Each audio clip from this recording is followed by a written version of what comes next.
ஈ.வே. ராமசாமியை விமர்சிப்பவர்களை மானமிகு அருள்மொழி கழிசடை என ஒரு யூடியூப் காணொளியில் விமர்சித்தார். உண்மையில் ஈஸ்வே ராமசாமியை விமர்சிப்பவர்கள் கழிசடைகளா அல்லது ஈ.வே. ராமசாமியின் பேச்சும் எழுத்தும் கழிசடைத்தன்மை வாய்ந்தவையா என பார்ப்போம். அதற்கு முன் நம் சேனலை சப்ஸ்கிரைப் செய்து ஆதரவு தாருங்கள். உங்கள் ஆதரவு நமக்கு ஊக்கமளித்து இன்னும் நம் பங்களிப்பை சிறப்பாக செய்ய உதவும். நன்றி. இனி காணொளி. ஈ.வே. ராமசாமி கூறியது: உதாரணத்திற்கு ஒருவருக்கும் உரிமைப்படாத தாசியை ஒருவன் அனுபவித்தால் அதை திருட்டு என்று கூறுகிறோமா? அதை போகம் அல்லது என்ஜாய்மெண்ட் என்று தானே கருதிவிடுகிறோம். அவளை மட்டும் சமுத்திரத் தண்ணீர் போலவும் ஆற்று மணல் போலவும் கருதி யாரும் அனுபவிக்கலாம். அது விபச்சாரம் ஆகாது. ஆனால் ஒருவனுடைய வீட்டு உப்பு மிளகாய் புளியை அபகரிக்க நினைப்பது எப்படி திருட்டாகுமோ அதுபோல் அவனுடைய மனைவியையும் அபகரிக்க நினைப்பது திருட்டு ஆகும் என்று நினைத்து அவளை அனுபவிக்க மனத்தாலும் நினைக்க கூடாதாம். என்னே அடிமைத்தனம்! உப்பு மிளகாயா பெண்கள்?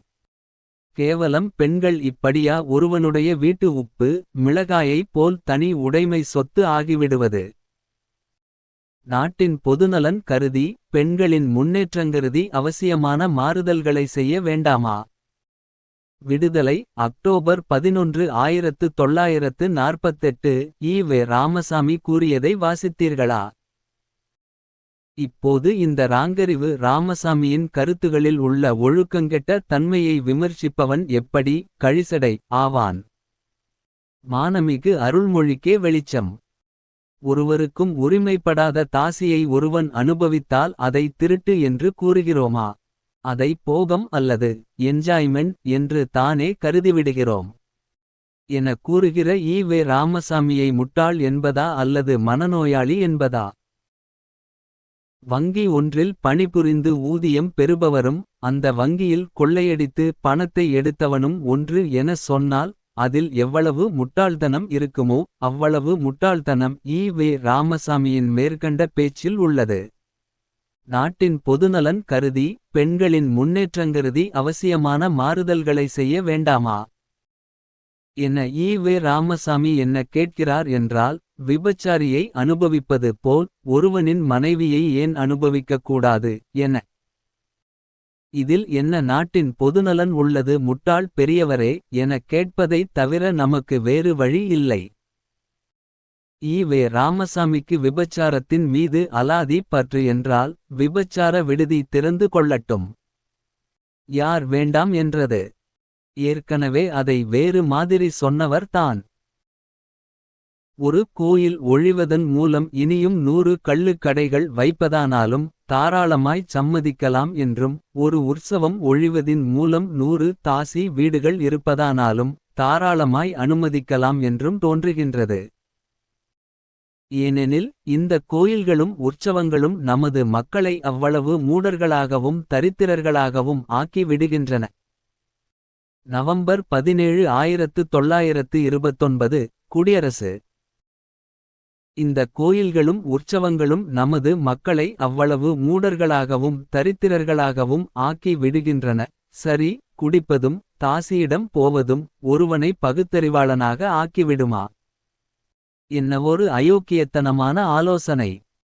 ஒரு வேளை ஈ.வே. ராமசாமி குடி பழக்கம் இருந்திருந்தால் பகுத்தறிவாதியாகி இருப்பாரா? குடிகாரன் என பெயரெடுத்திருப்பாரா?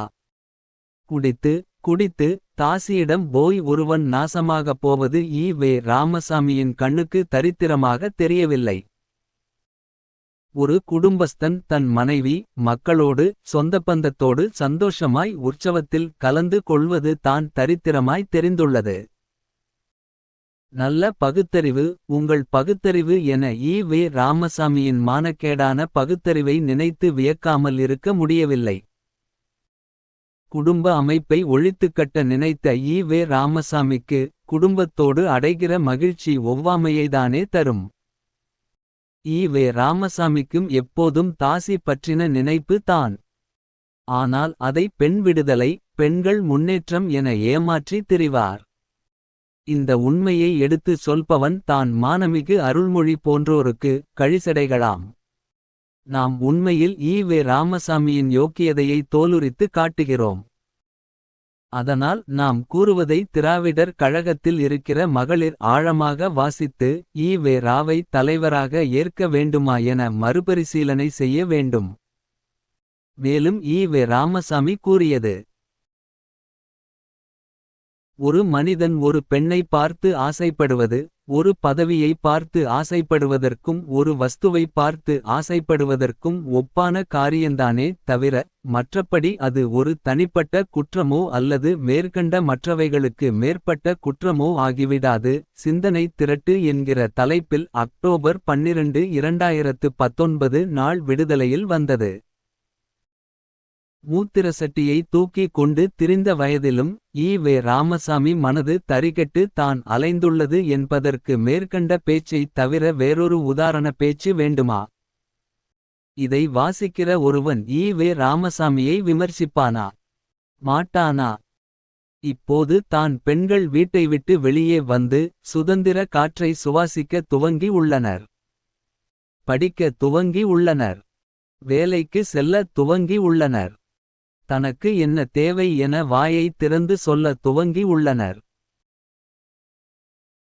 இந்த சூழலில் ஒரு மனிதன் ஒரு பெண்ணை பார்த்து ஆசைப்படுவது ஒரு பதவியை பார்த்து ஆசைப்படுவதற்கும் ஒரு வஸ்துவை பார்த்து ஆசைப்படுவதற்கும் ஒப்பான காரியந்தான் என வஸ்துவோடு ஒப்பிட்டு ஒரு போக பொருளாக பேச துவங்கினால் அதைக் கேட்கிற மானமுள்ள ஒருவன் அதற்கு எதிர்வினை காட்டினால் அவனெப்படி கழிசடை புத்தி உள்ளவனாக இருப்பான்? ஒழுக்கத்தை வலியுறுத்துபவனாக தானே இருப்பான் என மானமிகு அருள்மொழிக்கு தெரியவில்லை. கண்களுக்கு மட்டும் 2 துவாரத்தை வைத்து தலை முதல் கால்வரை முழுக்க மூடும் பர்தா உடை முறை ஏன் வந்திருக்கும் என சொன்னால் ஈ.வே. ராமசாமியைப் போல் ரசிக்கும் மனப்பான்மை கொண்ட ஆண்களிலிருந்து பெண்கள் தப்பவே கண்டுபிடிக்கப்பட்ட உடையாக இருக்க வேண்டும். பெண்களை இழிவு செய்த ஈ.வே. ராமசாமியை பெண்களே போற்றுவது வெட்கக்கேடு. ஈ.வே. ராமசாமியை வாசித்து அவர்களின் புத்தியும் மாசுபட்டு போனதில் ஆச்சரியமென்ன? ஒரு முறை திராவிடத்தை இயக்குனர் பாரதிராஜா விமர்சித்ததற்கு தி.க.காரனின் பதிலடி விமர்சனம் இவ்வாறாக இருந்தது: மலம் எடுப்பவர்களுக்கு அதன் வாடை மறத்து விட்டது போல.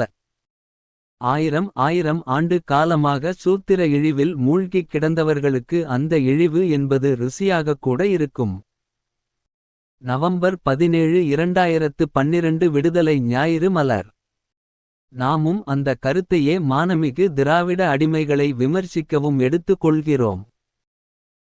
ஈ.வே. ராமசாமியின் ஒழுக்கக்கேடு எனும் நாற்றத்தை முகர்ந்து மூக்கும் மூளையும் மறத்து நாமெடுத்து தருகிற ஒழுக்க வாடை என்பது மானமிகு அடிமைகளுக்கு கெட்ட வாடையாகவும் நாம் கழிசடையாகவும் தெரிகிறோம். மூக்கையும் மூளையையும் அறுவை சிகிச்சை செய்தால் சரியாகிவிடும்.